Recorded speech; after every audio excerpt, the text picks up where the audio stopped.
ನೋಡ್ತಾ ಇದ್ದೀರಾ 3000 ಮಠದ ಉತ್ತರಾಧಿಕಾರಿಯ ಕಿತ್ತಾಟವನ್ನ. ಹುಬ್ಬಳ್ಳಿ 3000 ಮಠದ ವಿವಾದ, ದಿಂಗಾಲೇಶ್ವರರ ಸಭೆಗೆ ಪೊಲೀಸರು ಅಡ್ಡಿಯನ್ನ ಪಡಿಸಿದ್ದಾರೆ. ಮಠದತ್ತ ಬಂದಿದೆ ರ್ಯಾಲಿ, ಆ ಒಂದು ರ್ಯಾಲಿಯನ್ನ ತಡೆದಿದ್ದಾರೆ ಪೊಲೀಸರು. ಇವತ್ತು ಅಂದ್ರೆ ದಿಂಗಾಲೇಶ್ವರ ಶ್ರೀಗಳು ನೆಹರು ಮೈದಾನದಿಂದ 3000 ಮಠದವರೆಗೂ ಕೂಡ ರ್ಯಾಲಿಯನ್ನ ಮಾಡ್ಕೊಂಡು ಬಂದ್ರು. ಅದಾದ್ಮೇಲೆ ಅಲ್ಲಿ ಸಭೆಯನ್ನ ಕೂಡ ನಡೆಸ್ತೀನಿ ಅಂತ ಹೇಳಿದ್ರು, ಆದ್ರೆ ಅದಕ್ಕೆ ಅಡ್ಡಿಪಡಿಸಿದ್ದಾರೆ ಪೊಲೀಸರು. ಮಠದ ಮುಂದೆ ಬ್ಯಾರಿಕೇಡ್ ಅನ್ನ ಹಾಕಿ ತಡೆದಿರುವಂತದ್ದು. ಪೊಲೀಸರ ಕ್ರಮಕ್ಕೆ ಬೆಂಬಲಿಗರು ಆಕ್ಷೇಪವನ್ನ ವ್ಯಕ್ತಪಡಿಸಿದ್ದಾರೆ. ಸಭೆಯನ್ನ ಮಾಡದಂತೆ ಮೂಜಗು ಶ್ರೀ ಆಕ್ಷೇಪವನ್ನ ವ್ಯಕ್ತಪಡಿಸಿರುವಂತದ್ದು. ಮೂಜಗು ಶ್ರೀ ಅಂದ್ರೆ 3000 ಮಠದ ಜಗದ್ಗುರುಗಳು, ಅವರು ಆಕ್ಷೇಪವನ್ನ ವ್ಯಕ್ತಪಡಿಸಿರುವಂತದ್ದು. ನೆಹರು ಮೈದಾನದಿಂದ ಮಠದವರೆಗೆ ಸಾವಿರಾರು ಬೆಂಬಲಿಗರ ಜೊತೆ ರ್ಯಾಲಿಯನ್ನ ನಡೆಸಿದ್ರು ದಿಂಗಾಲೇಶ್ವರ ಶ್ರೀಗಳು. 3000 ಮಠಕ್ಕೆ ಪೀಠಾಧಿಪತಿ ಯಾರು ಅನ್ನುವ ಪ್ರಶ್ನೆಗೆ ಉತ್ತರ ಸಿಗಬೇಕಾಗಿದೆ. ಕೋರ್ಟ್ ಕಟಕಟೆಗೂ ಕೂಡ ಏರಿರುವಂಥದ್ದು. ಈ ಒಂದು ಪ್ರಕರಣ ತೀವ್ರ ಕುತೂಹಲವನ್ನ ಮೂಡಿಸಿದೆ. ಗುರು ಶಿಷ್ಯರ ಈ ಒಂದು ಕದನ, ಮೂಜಗು ಶ್ರೀ ದಿಂಗಾಲೇಶ್ವರ ಶ್ರೀ ನಡುವೆ ಕಿತ್ತಾಟ ನಡೀತಾ ಇದೆ. ಮಠದ ಸಮಿತಿಯ 2 ಬಣಗಳ ನಡುವೆ ಕೂಡ ವಾಗ್ವಾದ ನಡೀತಾ ಇರುವಂಥದ್ದು, ವಾಗ್ದಾಳಿಗಳು ನಡೀತಾ ಇದೆ. ದಿಂಗಾಲೇಶ್ವರ ಸ್ವಾಮೀಜಿ ಬಣದಿಂದ ರ್ಯಾಲಿ ಶುರು ಮಾಡಲಾಗಿತ್ತು. 3000 ಮಠವನ್ನ ತಲುಪಿದ್ದಾರೆ. ಆದರೆ ಈಗ ಪೊಲೀಸರು ಬ್ಯಾರಿಕೇಡ್ ಅನ್ನ ಹಾಕಿ ಅವರಿಗೆ ಒಳಗೆ ಹೋಗ್ಲಿಕ್ಕೆ ಅವಕಾಶವನ್ನ ಮಾಡಿಕೊಡ್ತಾ ಇಲ್ಲ. ಇನ್ನು ಒಂದ್ ಕಡೆ ಮಲ್ಲಿಕಾರ್ಜುನ ಶ್ರೀಗಳು ಅಂತ ಮತ್ತೊಬ್ಬರಿದ್ದಾರೆ. ಅವರಿಬ್ಬರ ನಡುವೆ, ಮಲ್ಲಿಕಾರ್ಜುನ ಶ್ರೀ ಮತ್ತು ದಿಂಗಾಲೇಶ್ವರ ಶ್ರೀ ಇವರಿಬ್ಬರ ನಡುವೆ ಉತ್ತರಾಧಿಕಾರಿ ಯಾರು ಅನ್ನುವ ಪ್ರಶ್ನೆ ಎದ್ದಿದೆ. ಇನ್ನ ಮೂಜಗು ಶ್ರೀಗಳು ಈ ಒಂದು ವಿಚಾರ ಕೋರ್ಟ್ ಕಟಕಟೆ ಮೇಲಿರುವಂತ ಹಿನ್ನೆಲೆಯಲ್ಲಿ ಯಾರು ಇದ್ರ ಬಗ್ಗೆ ಮಾತನಾಡಬೇಡಿ, ಸದ್ಯಕ್ಕೆ ಈ ಒಂದು ವಿಚಾರ ಕೋರ್ಟ್ನಲ್ಲಿ ಇದೆ, ಸೊ ಅಲ್ಲೇ ತೀರ್ಮಾನ ಆಗ್ಲಿ ಅಂತ ಕೂಡ ಹೇಳಿದ್ರು. ಇವತ್ತು ದಿಂಗಾಲೇಶ್ವರ ಶ್ರೀಗಳು ರ್ಯಾಲಿಯನ್ನ ನಡೆಸ್ಕೊಂಡು 3000 ಮಠಕ್ಕೆ ಬಂದ್ರು. ಈ ಒಂದು ಸಂದರ್ಭದಲ್ಲಿ ಅಲ್ಲಿರುವಂತ ಪರಿಸ್ಥಿತಿ ಯಾವ ರೀತಿಯಾಗಿದೆ, ಸಿಚುಯೇಷನ್ ಅನ್ನ ನಿಮ್ಗೆ ತೋರಿಸ್ತಾ ಇದೀವಿ. ಅಲ್ಲಿ ಬಂದಂತ ರ್ಯಾಲಿಯನ್ನ ಪೊಲೀಸರು ತಡೆದಿದ್ದಾರೆ. ಅವಕಾಶ ಕೊಟ್ಟಿಲ್ಲ, ಅದಕ್ಕೆ ಅಲ್ಲಿ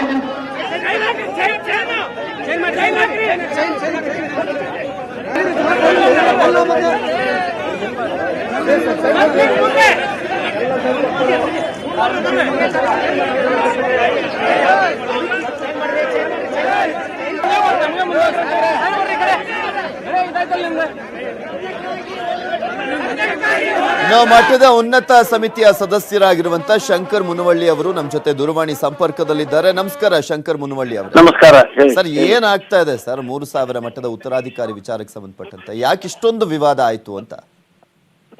ಏನ್ ಇಷ್ಟೊಂದು ವಿವಾದ ಇಲ್ಲ. ಇದು ನೋಡ್ರಿ, ಪೂರ್ವಭಾವಿ ಗೊತ್ತಿಲ್ಲಾರ್ದೆ ಗುರುಗಳಿಗೆ ಅನುಮತಿ ಇಲ್ಲದೆ ಅವರು ಒಂದ್ ಮೀಟಿಂಗ್ ಆಲ್ ಆಫ್ ಸಡನ್ ಕರೆದಿದಾರ. ಅದಕ್ಕೆ ಗುರುಗಳು ಒಪ್ಪಿಲ್ಲ, ಯಾರು ಒಪ್ಪಿಲ್ಲ, ಉನ್ನತ ಸಮಿತಿಯವರು ಒಪ್ಪಿಲ್ಲ, ಅವರು ಒಪ್ಪಿಲ್ಲ. ಈಗ ಅಂತ ಏನು ಅವ್ರು ಬಂದು ಹೋಗ್ತಿದಾರ ಅಂತ ಬಂದಿದಾರ. ಏನು ಅಂತ ವಾದ ಏನಿಲ್ಲ.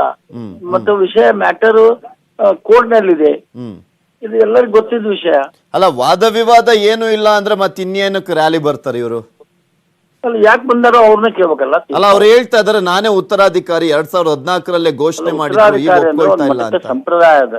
ನಾವೇನ್ ಅದನ್ನ ನಾವು ಯಾರಾದ್ರೂ ಒಬ್ಬರಾಗ್ಲಿ ಅಥವಾ 4 ಮಂದಿ ಹೇಳುದ್ರಿಂದ ಆಗ್ಲಿ ಅದು ಉತ್ತರಾಧಿಕಾರಿ ಅಂತ ಹೇಳಿಕ್ ಆಗಂಗಿಲ್ಲ ಸರ್. ಅಲ್ಲ, ಅವರು ಏನೋ ಮಾತನಾಡುವಂತ ಸಂದರ್ಭದಲ್ಲಿ ನೀವು ಆ ಬೈಟ್ ಕೇಳಿರ್ತೀರ. ಅವ್ರು ಹೇಳ್ತಾ ಇದ್ರು ನನ್ನ ಹತ್ರ ಪ್ರೂಫ್ ಇದೆ, ಅದನ್ನ ಇವತ್ತು ನಾನು ಸಾಬೀತುಪಡಿಸ್ತೀನಿ, ತೋರಿಸ್ತೀನಿ ಅಂತ ಕೂಡ ಹೇಳ್ತಾ ಇದ್ರು.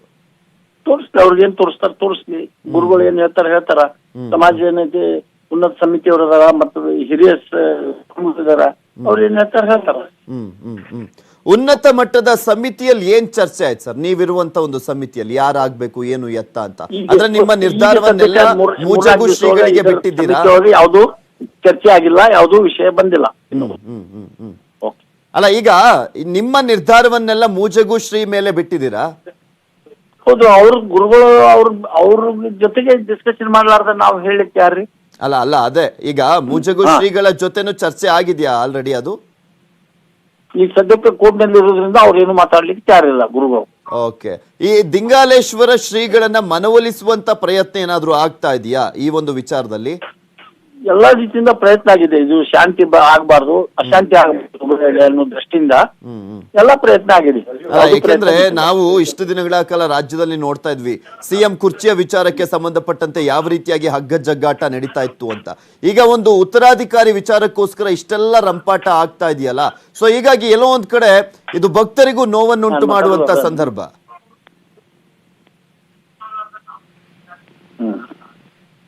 ಹಲೋ, ಹಾ ರೀ.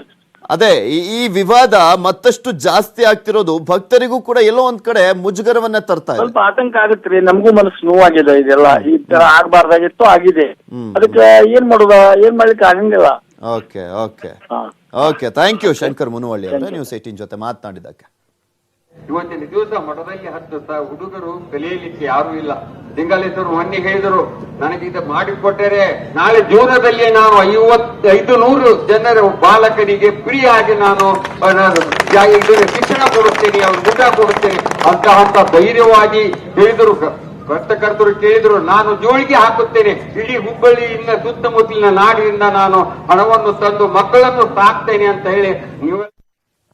ನ್ಯೂಸ್ 18 ಜೊತೆ ದಿಂಗಾಲೇಶ್ವರ ಸ್ವಾಮೀಜಿ ಮಾತನಾಡಿದ್ದಾರೆ. ಮಠವನ್ನ ಸದಾ ವಿವಾದದಲ್ಲಿ ಇಡ್ಲಿಕ್ಕೆ ಪ್ರಯತ್ನವನ್ನ ಮಾಡಲಾಗ್ತಾ ಇದೆ, ವಿವಾದವಾಗಿಡ್ಲಿಕ್ಕೆ ಒಂದು ಗುಂಪು ಪ್ರಯತ್ನವನ್ನ ಮಾಡ್ತಾ ಇದೆ ಅನ್ನುವ ಗಂಭೀರವಾದಂತಹ ಆರೋಪವನ್ನ ಮಾಡ್ತಾ ಇದ್ದಾರೆ ದಿಂಗಾಲೇಶ್ವರ ಶ್ರೀಗಳು. ಮಠದ ಪ್ರಭಾವ ಹೆಚ್ಚುವುದು ಕೆಲವು ಕಾವಿದಾರಿಗಳಿಗೆ ಬೇಕಿಲ್ಲ, ಕುತಂತ್ರದಿಂದ ಉತ್ತರಾಧಿಕಾರಿ ನೇಮಕವನ್ನ ಮಾಡಲಿಕ್ಕೆ ಪ್ರಯತ್ನವನ್ನ ಮಾಡಲಾಗ್ತಾ ಇದೆ, ವಿವಾದವಾಗಿದೆ, ಸಮಾಜವನ್ನ ಒಡೆದವರಿಂದ ಈಗ ಮಠವನ್ನ ಹೊಡಿಲಿಕ್ಕೆ ಯತ್ನವನ್ನ ಮಾಡಲಾಗ್ತಾ ಇದೆ. ಮೂಜಗು ಶ್ರೀಗಳೇ 2014ರಲ್ಲಿ ನನ್ನನ್ನ ಉತ್ತರಾಧಿಕಾರಿ ಮಾಡಿದ್ದಾರೆ, ಕೆಲವರು ಮೂಜುಗರನ್ನ ಬಂಧನದಲ್ಲಿಟ್ಟಿದ್ದಾರೆ, ಅವರನ್ನ ಮೌನವಾಗಿರುವಂತೆ ಒತ್ತಡವನ್ನ ಹೇರ್ತಾ ಇದ್ದಾರೆ ಅಂತ ದಿಂಗಾಲೇಶ್ವರ ಶ್ರೀಗಳು ಹೇಳಿಕೆಯನ್ನ ಕೊಟ್ಟಿದ್ದಾರೆ. ಹುಬ್ಬಳ್ಳಿಯ 3000 ಮಠದ ಉತ್ತರಾಧಿಕಾರಿ ನೇಮಕ ವಿಚಾರಕ್ಕೆ ಸಂಬಂಧಿಸಿದಂತೆ ಇಂದು ಸತ್ಯದರ್ಶನ ಸಭೆ ನಡೀತಾ ಇದೆ. ಈ ಕುರಿತು ಮಾತನಾಡಲಿಕ್ಕೆ ನಮ್ಮ ಜೊತೆಗೆ ದಿಂಗಾಲೇಶ್ವರ ಸ್ವಾಮೀಜಿ ಅವರಿದ್ದಾರೆ, ಅವರನ್ನೇ ಮಾತಾಡ್ತೀನಿ. ಸ್ವಾಮೀಜಿ, ಏನಿದು ಸತ್ಯದರ್ಶನ? 2009 ಇಸ್ವಿಯಲ್ಲಿ ನನ್ನನ್ನು ನೇಮಕ ಮಾಡಬೇಕು ಅನ್ನುವಂತಹ ಒಂದು ತೀರ್ಮಾನವನ್ನು ಮಾಡಿದರು 3000 ಮಠಕ್ಕೆ. ಕೆಲವು ಕಾವಿಧಾರಿಗಳ ಕುತಂತ್ರದಿಂದ ಅವತ್ತಿನ ದಿವಸ ಆ ಕಾರ್ಯ ನೆರವೇರಲಿಲ್ಲ. ಅಂದು ಪಾಲ್ಗೊಂಡಿರುವಂತಹ ಎಲ್ಲ ಭಕ್ತರು ಮತ್ತು ಪೂಜ್ಯ 3000 ಮಠದ ಜಗದ್ಗುರುಗಳವರು ಆ ಕಾರ್ಯವನ್ನು ನೆರವೇರಿಸಬೇಕು, ನಮ್ಮಿಂದ ಆ ಮಠದ ಸೇವೆ ನಡಿಬೇಕು ಅನ್ನುವಂಥ ಸಂಕಲ್ಪ ಅವ್ರದ್ದಾಗಿತ್ತು. ನನ್ನ ಹೆಸರಲ್ಲಿ ಉತ್ತರಾಧಿಕಾರ ಪತ್ರವನ್ನು ಕೂಡ ಮಾಡುವಂಥ ಪ್ರಯತ್ನವನ್ನು ಮಾಡಿದರು. ಆ ಉತ್ತರಾಧಿಕಾರ ಪತ್ರ ಮರುದಿವಸ ರಿಜಿಸ್ಟ್ರೇಷನ್ ಇತ್ತು. ನಮ್ಮ ಪೂಜ್ಯ ಗುರುಗಳನ್ನು ಅಪಹರಿಸುವಂತಹ ಒಂದು ಪ್ರಯತ್ನವನ್ನು ಮಾಡಿ ಬಂಧನದಲ್ಲಿ ಇಡುವಂತಹ ಒಂದು ಯತ್ನವನ್ನು ಮಾಡಲಾಯಿತು. ಅಲ್ಲಿಂದ ಅದು ಕೋರ್ಟಿನಲ್ಲಿ ವಿವಾದವನ್ನು ಮಾಡುವಂತಹ, ಅದು ಒಂದು ವಿಚಾರವನ್ನು ವಿವಾದಕ್ಕೊಳಪಡಿಸುವಂತಹ ಪ್ರಯತ್ನವನ್ನು ಕೂಡ ಮಾಡಿದರು. ಈಗ ಕೆಲವು ದಲಿತರು ಕೂಡ ತಮ್ಮನ್ನು ವಿರೋಧಿಸುವಂಥದ್ದು ಕಂಡು ಬರ್ತಾ ಇದೆ, ಯಾಕೆ ಅಂತ? 4-5 ಮನೆತನಗಳು ನನ್ನನ್ನು ವಿರೋಧಿಸ್ತಾ ಇರೋದು ಸತ್ಯ. ಈ ರಾಜ್ಯದಲ್ಲಿ 4ರಿಂದ 5 ಮನೆತನಗಳು, ಅದು ಬೇರೆ ಊರಿನವರ ಅಲ್ಲ. ನನ್ನ ಬಾಲೆಹೊಸೂರಿನಲ್ಲಿ ಒಂದು 4-5 ಮನೆತನಗಳು ನನ್ನನ್ನು ವಿರೋಧ ಮಾಡ್ತಾ ಇದ್ದಾರೆ. ಬಸವಣ್ಣನವರು ಹೇಳಿದ್ದೇನು? ಇವನಾರವ ಇವನಾರವ ಇವನಾರವ ಎಂದೆನಿಸದಿರಯ್ಯ, ಇವ ನಮ್ಮವ ಇವ ನಮ್ಮವ ಇವ ನಮ್ಮವ ಎಂದೆನಿಸಯ್ಯ ಅನ್ನುವಂಥದ್ದು. ಎಲ್ಲರೂ ನಮ್ಮವರು ಅಂತ ಹೊರಟಂಥ ಸಂದರ್ಭದಲ್ಲಿ ಕೆಲವರು ನಮ್ಮನ್ನು ಹಚ್ಚಿಕೊಳ್ಳೋದನ್ನೇ ಇಲ್ಲ ಅಂತಂದಾಗ ನಾನು ಅವ್ರನ್ನೂ ಕೂಡ ಮನವೊಲಿಸುವಂತಹ ಪ್ರಯತ್ನವನ್ನು ಮಾಡಿದೆ. ಕೆಲವು ಕಾವಿಧಾರಿಗಳು ಪ್ರಭಾವ ಬೀರಿ ತಮ್ಮ ಒಂದು ಸಭೆಗೂ ಕೂಡ ಅಡ್ಡಿಪಡಿಸ್ತಾ ಇದ್ದಾರೆ, ತಾವು ಉತ್ತರಾಧಿಕಾರಿ ಆಗಲಿಕ್ಕೂ ಕೂಡ ಅಡ್ಡಿಪಡಿಸ್ತಾ ಇದ್ದಾರೆ ಅನ್ನುವಂಥದ್ದನ್ನು ನೀವೇ ಹೇಳಿದ್ರಿ. ಯಾರವರು, ಯಾಕೆ ಹೀಗೆ ಮಾಡ್ತಿದ್ದಾರೆ ಅಂತ ನನಗೆ ಬಹಳ ಆಶ್ಚರ್ಯ ಆಗ್ತಾ ಇದೆ. 3000 ಮಠದ ಉತ್ತರಾಧಿಕಾರವನ್ನು ಮಾತ್ರ ವಿವಾದಕ್ಕೆಗೊಳಿಸುವಂತಹದ್ರ ಉದ್ದೇಶ ಏನು ಅನ್ನುವಂಥದ್ದು. ಹಿಂದೂ ಕೂಡ ವಿವಾದಕ್ಕೊಳಿಸಿದ್ರು, ಇವತ್ತು ಕೂಡ ವಿವಾದಕ್ಕೊಳಿಸ್ತಾರೆ. ಇದರ ಹಿಂದೆ ಕಾವಿಧಾರಿಗಳ ಕೈವಾಡ ಬಹಳ ಸ್ಪಷ್ಟವಾಗಿ ಕಾಣ್ತಾ ಇದೆ. ಚುನಾಯಿತ ಪ್ರತಿನಿಧಿಗಳನ್ನು ದಾರಿ ತಪ್ಪಿಸ್ತಾ ಇದ್ದಾರೆ, ಭಕ್ತರನ್ನು ದಾರಿ ತಪ್ಪಿಸ್ತಾ ಇದ್ದಾರೆ. ಅಂತಹ ಒಡೆದಾಳುವ ನೀತಿಯನ್ನು ಒಳಗೊಂಡಿರುವಂತಹ ಕಾವಿಧಾರಿಗಳ ಮಾತನ್ನು ಸಮಾಜ ಗಮನಿಸಬಾರದು. ಅವರ ಹಿನ್ನೆಲೆ ಏನಿದೆ ಅನ್ನುವಂತಹದ್ದನ್ನು ಅರ್ಥ ಮಾಡ್ಕೊಳ್ಬೇಕು. ನಿಮ್ಮ ಗುರುಗಳಾದಂತಹ ಮೂಜಗು ಸ್ವಾಮೀಜಿಗಳಿಗೆ ಈ ಮೂಲಕ ಏನು ಹೇಳಲಿಕ್ಕೆ ಬಯಸ್ತೀರಿ? ಅವರಿಂದ ನಿಮ್ಗೆ ಏನು ಸಂದೇಶ ಬಂದಿದೆ? ನಾನು ನಮ್ಮ ಗುರುಗಳಿಗೆ ವಿನಂತಿ ಮಾಡಿಕೊಳ್ಳೋದು ಇಷ್ಟೇ, ತಾವು ಕೂಡ ಉತ್ತರಾಧಿಕಾರದ ವಿವಾದವನ್ನು ಎದುರಿಸಿ ಬಂದವರೇ. ಆ ಸಂದರ್ಭದಲ್ಲಿ ನನ್ನನ್ನು ಬಳಕೆ ಮಾಡಿಕೊಂಡಿದ್ದೀರಿ. ಇವತ್ತಂತಹ ಪರಿಸ್ಥಿತಿಯಲ್ಲಿ ನನ್ನನ್ನು ಇಟ್ಟಿದ್ದೀರಿ. ತಮಗೆ ನಾನು ಅತ್ಯಂತ ವಿನಯಪೂರ್ವಕ ಮತ್ತು ಭಕ್ತಿಪೂರ್ವಕ ಬೇಡಿಕೊಳ್ತೇನೆ. ಈ ವಿವಾದವನ್ನು ಅತ್ಯಂತ ಬುದ್ಧಿಜೀವಿಗಳ ಒಂದು ಗುಂಪನ್ನು ಮತ್ತು ಮಠದ ಅಭಿಮಾನಿಗಳ ಗುಂಪನ್ನು, ವಿಶೇಷವಾಗಿ ಮಠದ ಅಭಿಮಾನಿಗಳ ಗುಂಪನ್ನು, ಕುತಂತ್ರಿಗಳನ್ನು ಹೊರಗಿಟ್ಟು ಅಭಿಮಾನಿಗಳನ್ನು ಒಳಗೆ ತೆಗೆದುಕೊಂಡು ಸುಖಾಂತ್ಯಗೊಳಿಸಬೇಕು ಈ ವಿವಾದವನ್ನು ಅನ್ನುವಂಥ ಮನವಿಯನ್ನು ಪೂಜ್ಯ ಜಗದ್ಗುರುಗಳವರಲ್ಲಿ ನಾನು ಮಾಡ್ಕೊಳ್ತೇನೆ. ಕ್ಯಾಮರಾ ಪರ್ಸನ್ ರಾಕೇಶ್ ಜೊತೆ ಪರಶುರಾಮ್ ತಹಶೀಲ್ದಾರ್, ನ್ಯೂಸ್ 18 ಕನ್ನಡ, ಹುಬ್ಬಳ್ಳಿ. ನಾವು ಹುಬ್ಬಳ್ಳಿ 3000 ಮಠದ ವಿವಾದದ ವಿಚಾರಕ್ಕೆ ಸಂಬಂಧಪಟ್ಟಂತೆ ಗುರು ಶಿಷ್ಯರ ನಡುವೆ ಮತ್ತೊಬ್ಬರು ಎಂಟ್ರಿಯನ್ನ ಕೊಟ್ಟಿದ್ದಾರೆ. ನನಗೆ ಅವಕಾಶ ಕೊಡ್ಲಿ ಅಂತ ಮಲ್ಲಿಕಾರ್ಜುನ ಸ್ವಾಮೀಜಿ ಅವರು ಕೂಡ ಬೇಡಿಕೆಯನ್ನ ಇಡ್ತಾ ಇದ್ದಾರೆ. ನನಗೂ ಕೂಡ ಅವಕಾಶ ಕೊಡಿ, ನಾನು ಉತ್ತರಾಧಿಕಾರಿ ಆಗ್ತೀನಿ ಅಂತ ಮನವಿಯನ್ನ ಮಾಡ್ಕೊಳ್ತಾ ಇದ್ದಾರೆ. ಭಕ್ತಾದಿಗಳ ಜೊತೆ ಮಠಕ್ಕೆ ಮಲ್ಲಿಕಾರ್ಜುನ ಸ್ವಾಮಿ ಅವರು ಬರ್ತಾ ಇರುವಂತದ್ದು. 30ಕ್ಕೂ ಹೆಚ್ಚು ಬಸ್ಗಳಲ್ಲಿ ಹುಬ್ಬಳ್ಳಿಗೆ ಆಗಮಿಸ್ತಾ ಇದ್ದಾರೆ. ಸುಮಾರು 3,000ಕ್ಕೂ ಅಧಿಕ ಭಕ್ತರು ಆಗಮಿಸ್ತಾ ಇರುವಂತ ಸಾಧ್ಯತೆ ಇರುವಂತದ್ದು. 30ಕ್ಕೂ ಹೆಚ್ಚು ಬಸ್ಗಳು ಅಂದ್ರೆ ಒಂದೊಂದು ಬಸ್ಸಲ್ಲೂ ಕೂಡ ಮಿನಿಮಮ್ 50 ಜನ, ಅಂದ್ರೆ ಅಲ್ಲಿ 1,500ಕ್ಕೂ ಹೆಚ್ಚು ಜನ ಬಸ್ನಲ್ಲಿ ಬಂದ್ರೆ ಇನ್ನೂ ಸಾಕಷ್ಟು ಜನ ಬೇರೆ ಬೇರೆ ಟ್ರ್ಯಾಕ್ಸ್ ಗಳಲ್ಲೆಲ್ಲ ಬರ್ತಾ ಇದ್ದಾರಂತೆ. ನಿಮ್ಗೆ ತೋರಿಸ್ತಾ ಇದ್ವಿ ದೃಶ್ಯಾವಳಿಗಳಲ್ಲಿ. ಇವರೇ ಮಲ್ಲಿಕಾರ್ಜುನ ಸ್ವಾಮೀಜಿ. ಇವರು ಕೂಡ ನಾನು ಉತ್ತರಾಧಿಕಾರಿ ಆಗ್ತೀನಿ, ನನ್ಗೆ ಅವಕಾಶ ಕೊಡಿ ಅಂತ ಕೇಳ್ತಾ ಇದ್ದಾರಂತೆ.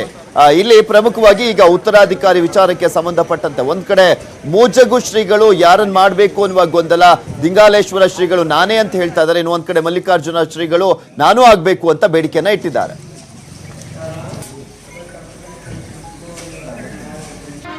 ಪತ್ನಿ ಕೊಲೆ ಮಾಡಿ ವೈದ್ಯ ಆತ್ಮಹತ್ಯೆ ಮಾಡಿಕೊಂಡಿದ್ದಂತ ಪ್ರಕರಣ. ಇದೀಗ ವೈದ್ಯನ ಪ್ರಿಯತಮೆಯೂ ಕೂಡ ಆತ್ಮಹತ್ಯೆಯನ್ನ ಮಾಡಿಕೊಂಡಿದ್ದಾಳೆ.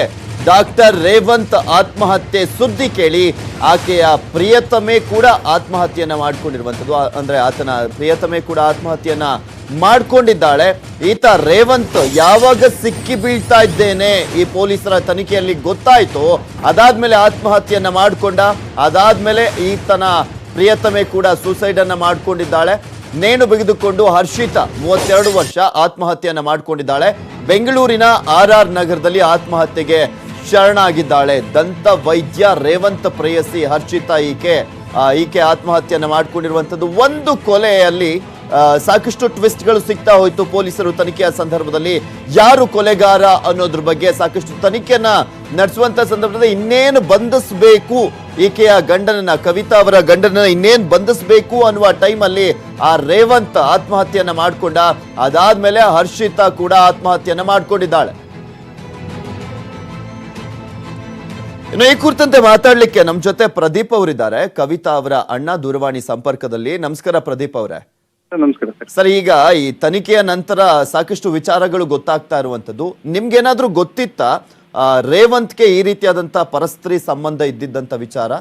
ಸರ್, ಇದು ಒಂದು 6 ತಿಂಗಳು ಹಿಂದೆ ಮನೆಯಲ್ಲಿ ಒಂದು ಸಣ್ಣದಾಗಿ ಗಲಾಟೆ ನಡೆಯುತ್ತೆ. ಓಕೆ. ಈ ಗಲಾಟೆ ನಡೆದಾಗ ಏನಾಗುತ್ತೆ, ಕವಿತಾ ಅವರು ಸುಸೈಡ್ ಅಟೆಂಪ್ಟ್ ಮಾಡ್ತಾರೆ. ಅಟೆಂಪ್ಟ್ ಮಾಡಿದಾಗ ಅವ್ರು ಏನ್ ಮಾಡ್ತಾರೆ, ನಮ್ಮ ಇನ್ನೊಬ್ಬ ಅಣ್ಣ ಇದ್ದಾನೆ ಪ್ರೇರಣ ಅಂತ, ಅವ್ರು ಮನೇಲಿ ಇರ್ತಾರೆ. ಮನೇಲಿ ಇದ್ದಾಗ ಅವರೇ ಹೋಗಿ ಸೇವ್ ಮಾಡಿ ಅವಾಗ ಕವಿತಾನೇ ಅವ್ರ ಹತ್ರ ಆಣೆ ಪ್ರಮಾಣ ತಗೊಂಡು ನಾವು ಇದನ್ನ ಸರಿ ಮಾಡ್ಕೊಳ್ತೀವಿ ಅಂತ ರೇವಂತ್ ಕಾಲು ಹಿಡಿದು ತಪ್ಪಾಯ್ತು, ನಾನು ನಿನ್ಗೆ ಮಾಡಲ್ಲ ಅಂತ ಕ್ಷಮೆ ಕೇಳ್ತಂತೆ ಸರ್. ಇದನ್ನ ನೋಡಿ ನಾವ್ ಅನ್ಕೊಂಡು ಬಿಡುತ್ತೆ, ಸರಿ ಆಗ್ತಾರೆ, ಎಲ್ಲಾ ಸಂಸಾರದಲ್ಲಿ ಇರ್ತವೆ ಒಂದು ಇಂಥವು, ಸರಿ ಆಗ್ಬೋದು ಅನ್ನೋದು ನಂಬಿಕೆ ಇತ್ತು ನಮ್ಗೆ. ಅಲ್ಲ, ಈ ಹರ್ಷಿತಾ ಅಂತಾನೆ ಗೊತ್ತಿತ್ತಾ ನಿಮ್ಗೆ? ಇಲ್ಲ ಸರ್, ಇದ್ರ ಬಗ್ಗೆ ನಮ್ಗೆ ಇವತ್ತು ಗೊತ್ತಾಗಿದ್ದು. ಯಾವುದೋ ಒಂದು ಬೇರೆ ಸಂಬಂಧ ಇದ್ದಿದ್ ಗೊತ್ತಿತ್ತು, ಬಟ್ ಯಾರು ಅಂತ ಗೊತ್ತಿರ್ಲಿಲ್ಲ. ಓಕೆ. ಏನಾದ್ರು ಹೇಳ್ತಾ ಇದ್ರಾ ನಿಮ್ಮ ಸಹೋದರಿ, ಅಂದ್ರೆ ಕವಿತಾ ಅವರು ಫೋನ್ ಮಾಡ್ಬಿಟ್ಟು? ಇಲ್ಲ, ಯಾವ್ದನ್ನು ಹಂಚ್ಕೊಂಡಿಲ್ಲ. ಅವಳು ಹಂಚ್ಕೊಂಡಿದ್ರೆ ನಾವು ಇದನ್ನ ಸರಿ ಮಾಡ್ಬಿಡ್ತಿದ್ವಿ. ಯಾವುದೇ ರೀತಿ ಅವಳು ಏನಂದ್ರೆ ನಮ್ಮನೆ ಮರ್ಯಾದೆ ಹೋಗ್ಬಾರ್ದು, ಗಂಡನ ಮರ್ಯಾದೆ ಪ್ರಶ್ನೆ ಅಂತ ಹೇಳ್ಬಿಟ್ಟು ಮೋಸ್ಟ್ಲಿ ಮುಚ್ಚಾಕುವಂತ ಪ್ರಯತ್ನ ಮಾಡಿದ್ದಾರೆ. ಅದೇ ಆಗಿರೋದು ಸರ್. ಓಕೆ. ಈಗ ಕವಿತಾ ಸಾವನ್ನಪ್ಪಂತ ಸಂದರ್ಭದಲ್ಲೂ ಕೂಡ ನಿಮ್ ಬೈಟ್ ಆಗಿರ್ಬೋದು, ಅಲ್ಲಿ ಅಕ್ಕಪಕ್ಕದವರ ಬೈಟು ಮತ್ತೆ ನಿಮ್ ತಾಯಿ ಬೈಟನ್ನ ಕೂಡ ಕೇಳಿಸ್ಕೊಂಡಿದ್ದ, ಏನ್ ಮಾತನಾಡಿದ್ರು ಅಂತ. ನೀವು ಅಳಿಯನನ್ನ ಹೊಗಳ್ತಾ ಇದ್ರು ನಿಮ್ಮ ತಾಯಿ ಕೂಡ, ಯಾಕೆಂದ್ರೆ ಇಲ್ಲಿ ನನ್ನ ಅಳಿಯನ ತಪ್ಪಿಲ್ಲ ಅಂತ. ಎಷ್ಟು ಮುಗ್ಧವಾಗಿ ನಾಟಕ ಆಡ್ತಿದ್ದ ಅಂತ ಕಾಣಿಸುತ್ತೆ ಈ ರೇವಂತ್ ಅನ್ನು. ಸರ್, ನಿನ್ನೆ ಸಂಜೆ ನಮ್ಗೆ ಡಿಪಾರ್ಟ್ಮೆಂಟ್ ಇಂದ ವಿಷಯ ಸಿಗೋರ್ಗು ನಾನೇ ಸ್ವತಃ ಮೊನ್ನೆ ಅವ್ರಿಗೆ ಊಟ ಮಾಡಿದಂತ ನಾನೇ ನನ್ನ ಕೈಯಾರ ಊಟ ಮಾಡ್ತೀನಿ. ಅಲ್ಲಿವರೆಗೂ ನಮ್ಮನ್ನ ನಂಬಿಸಿದ್ದೆ. ಒಂದು ತಪ್ಪಿನ ಒಂದ್ ಸ್ವಲ್ಪನೂ ಆತನಿಗೆ ಆ ಫೀಲೇ ಆಗ್ತಾ ಇರ್ಲಿಲ್ವಾ? ನಾನ್ ತಪ್ಪು ಮಾಡಿದೀನಿ, ಈತನೇ ತಪ್ಪು ಮಾಡಿದ್ದು ಅನ್ನೋದು ಕೂಡ ನಿಮ್ಗೆ ಸ್ವಲ್ಪನೂ ಅನುಮಾನನೇ ಬಂದಿಲ್ವಾ? ಆ ರೀತಿ ಅವನು ಅದನ್ನ ಬಿಹೇವ್ ಮಾಡ್ತಾರೆ. ನಮ್ಗೆ ನಿನ್ನೆ ಅವರು ಡಿಪಾರ್ಟ್ಮೆಂಟ್ ಹೇಳಿದಾಗ ನಂಬಿಕೆ ರೆಡಿ ಇಲ್ಲ ಸರ್, ಅವ್ನು ಅಂತವನಿಲ್ಲ, ಏನೋ ಮಿಸ್ಅಂಡರ್ಸ್ಟ್ಯಾಂಡಿಂಗ್ ಆಗಿರ್ಬೋದು. ಆಮೇಲೆ ಅವ್ರು ಪ್ರೂಫ್ ಎಲ್ಲ ತೋರಿಸಿದ್ರೆ ನಮಗೆ ನಂಬಿಕೆ ಅವನೇ ಮಾಡಿರೋದು ಅಂತ. ಪೊಲೀಸರಿಗೆ ಹೇಗೆ ಡೌಟ್ ಬಂತು ಸರ್? ಪೊಲೀಸರಿಗೆ ಸರ್, ಅವ್ರಿಗೆ PM ಅಲ್ಲಿ ಏನೋ ಇಂಜೆಕ್ಷನ್ ಕೊಟ್ಟಿರೋದು ಗೊತ್ತಾಗಿದೆ ಸರ್. ಹಾಗಾಗಿ ಮತ್ತೆ ನಮಗೆ ಮನೇಲಿ 2 ಸಿರಿಂಜ್ ಸಿಕ್ಕಿದಾವೆ, ಅದನ್ನ ಅವ್ರ ಡಿಪಾರ್ಟ್ಮೆಂಟ್ ಅವ್ರಿಗೆ ಹ್ಯಾಂಡ್ ಓವರ್ ಮಾಡಿದೀವಿ. ಯಾಕೆಂದ್ರೆ ಅಕ್ಕಪಕ್ಕದ ಮನೆಯವರ ಹೇಳಿಕೆಯನ್ನ ಕೂಡ ನಾನು ಗಮನಿಸಿದ್ದೆ. ಅಲ್ಲಿ ಹೇಳ್ತಾ ಇದ್ರು, ಯಾರೋ ಬಂದು ಈ ರೀತಿಯಾಗಿ ಮಾಡ್ಬಿಟ್ಟಿದ್ದಾರೆ, ದಯವಿಟ್ಟು ಅಂತಕರನ್ನ ಬಂಧಿಸಬೇಕು, ಈ ಡಾಕ್ಟರ್ ಒಳ್ಳೆಯವರು ಅಂತ ಕೂಡ ಕೆಲವರು ಮಾತನಾಡ್ಬಿಟ್ಟಿದ್ರು. ಹೌದು ಸರ್. ಸರ್, ಇವನ್ ನಾವು ನಮ್ಗೆ ಒಂದ್ ದಿವಸ ಮುಂಚೆ ನಿನ್ನೆ ಈ ಇನ್ಸಿಡೆಂಟ್ ಆಗುವಾಗ ನಾವು ಸಮೇತ ಹೋಗಿ ಬೆಳಿಗ್ಗೆ ಎದ್ದೋರು ಈ ತರ ಕಾಣೆ ಆಗಿದೆ ಅಂದ್ರೆ ನಾವು 11:30 ಹುಡುಕಿದೀವಿ. ಯಾಕಂದ್ರೆ ಏನಾದ್ರು ನಮ್ ತಂಗಿ ಕಳ್ಕೊಂಡು ದುಃಖದಲ್ಲಿ ಏನಾದ್ರು ಮಾಡ್ಕೊಳ್ತಾನೆ ಅನ್ನೋದು ನಮಗೆ ಇದೆಲ್ಲ ವಿಷಯ ಗೊತ್ತೇ ಇಲ್ಲ, ಈ ತರ ಆಗಿದೆ ಅಂತ ಮಾಡ್ಕೊಳ್ತಾನೆ ಅನ್ನೋ ಒಂದು ಕಾರಣಕ್ಕೆ. ಅಂದ್ರೆ ನಮ್ಗೆ ಅಷ್ಟು ಅಷ್ಟು ನಂಬಿಸಿದ್ದ ಸರ್, ಈ ಗೋಮುಖ ವ್ಯಾಘ್ರ ಅಂತಾರಲ್ಲ ಆ ತರ ಆಗಿದ್ದಾನೆ. ನಮ್ಗಷ್ಟು ನಂಬಿಸಿದ್ದ, ನಾವು ಆ ತರ ನಂಬಿದ್ವಿ. ನಮ್ಗೆ ಇನ್ ಕೇಸ್ ಪೊಲೀಸರು ಕರೆದು ಈ ತರ ನಿಮ್ಗೆ ಏನಾರು ಅನುಮಾನ ಇದೆ ಅಂತ ಅವ್ರು ಕೇಳಿದ್ರೆ ನಾವು ಖಂಡಿತ ಇಲ್ಲ ಅಂತಾನೆ ಹೇಳ್ತಾ ಇದ್ವಿ. ನಮ್ಗಂದ್ರೆ ಆ ತರ ನಂಬಿಕೆ ಇತ್ತು ಸರ್. ಫೆಬ್ರವರಿ 14ಗೂ ಸಮೇತ ಹೊರಗೆ ಕರ್ಕೊಂಡು ಹೋಗಿದ್ದಾನೆ ನೋಟಿಸ್ಬೇಕೆಲ್ಲ. February 14th.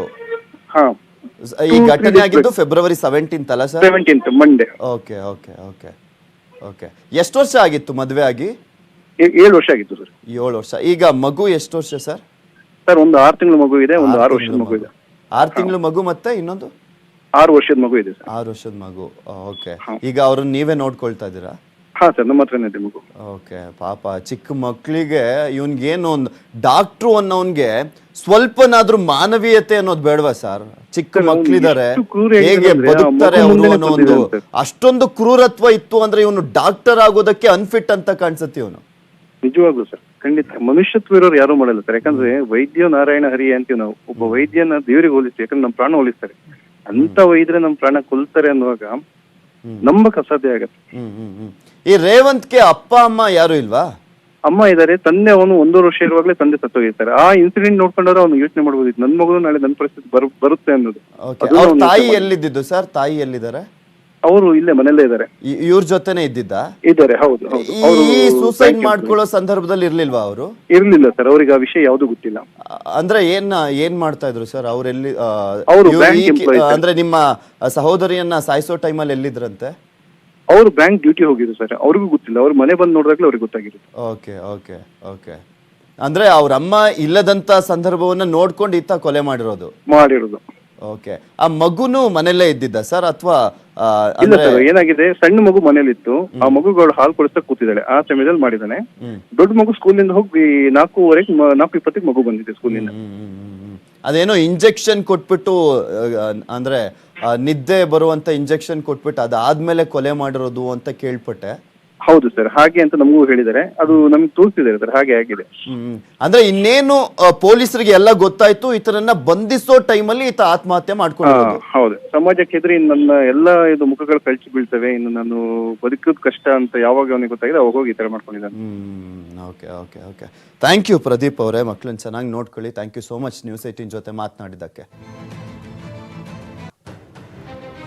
ಚಿಕ್ಕಮಗಳೂರು ಜಿಲ್ಲಾ ಉತ್ಸವದ ಹಿನ್ನೆಲೆಯಲ್ಲಿ ತಾಲೂಕಿನ ನಲ್ಲೂರು ಗೇಟ್ನಲ್ಲಿ ಕೆಸರುಗದ್ದೆ ಓಟವನ್ನ ಆಯೋಜನೆ ಮಾಡಲಾಗಿತ್ತು. ಕೆಸರುಗದ್ದೆ ಓಟಕ್ಕೆ ಚಾಲನೆಯನ್ನ ನೀಡಿದ ಬಳಿಕ ಓಡುವಾಗ ಸಚಿವ ಸಿಟಿ ರವಿ 3 ಬಾರಿ ಕೆಸರಿನಲ್ಲಿ ಮುಗ್ಗರಿಸಿ ಬಿದ್ದಿದ್ದಾರೆ. ನಿಮಗೂ ಕೂಡ ತೋರಿಸ್ತಾ ಇದ್ವಿ ಆ ದೃಶ್ಯಾವಳಿಗಳಲ್ಲಿ.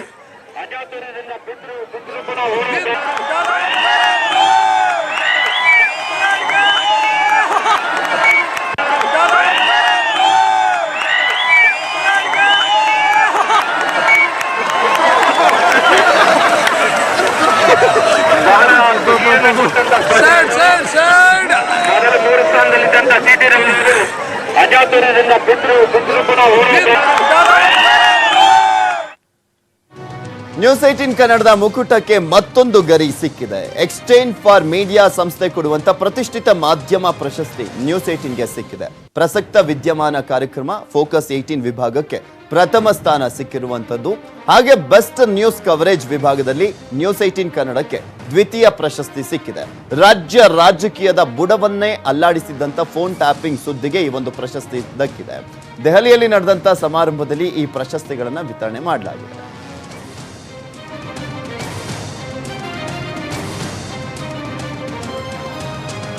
ಇವೆಷ್ಟು ಇವರೆಗಿನ ಸುದ್ದಿ. ನಾನು ಪೃಥ್ವಿರಾಜ್ ಹಾರನಹಳ್ಳಿ. ನೋಡ್ತಾರೆ ನ್ಯೂಸ್ 18 ಕನ್ನಡ. ಜಾಲ ನಮ್ಮದು, ಬಲ ನಿಮ್ಮದು.